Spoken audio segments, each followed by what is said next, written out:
Also been taking on this question of birthright citizenship and the 14th Amendment. Let me just put the first sentence of the 14th Amendment up there on the screen right now.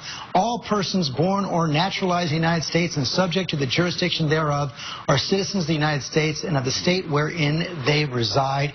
Do you support the first line of the 14th Amendment?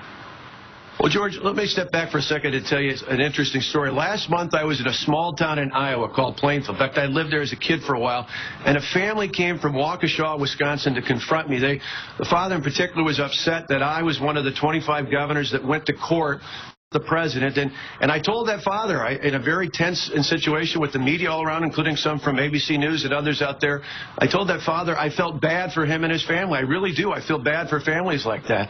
But I told him that this president had said, I believe some 22 times before he did what he did last November, that he couldn't do it.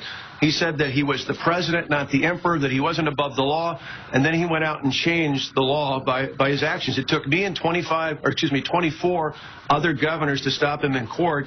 The problem here, we need to address the root problem of the issue, which is we need a president who's going to secure the borders, not just give lip service to it like we've seen over the past couple of decades, secure the border and enforce the laws. My point all week has been and continues to be, as it was last month, until we address those core problems, we're not addressing the real issue, and Americans are right to be upset with that. I understand that's what you feel we have to address, but this is a simple yes or no question. Do you support that line of the 14th Amendment?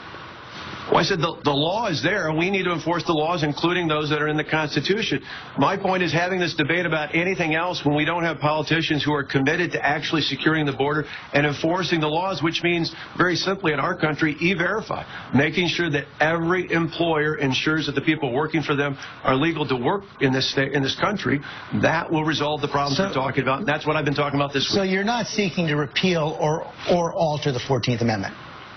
No, my point is any discussion that goes beyond securing the border and enforcing laws are things that should be a red flag to voters out there who for years have heard lip service from politicians and are understandably angry because those politicians haven't been committed to following through on those promises. I hope the one thing people see in my state, I had 100,000 protesters on a different issue. I had all sorts of death threats and all sorts of other abuse. I think people in my state will tell you whether they agree or disagree with me on the issue.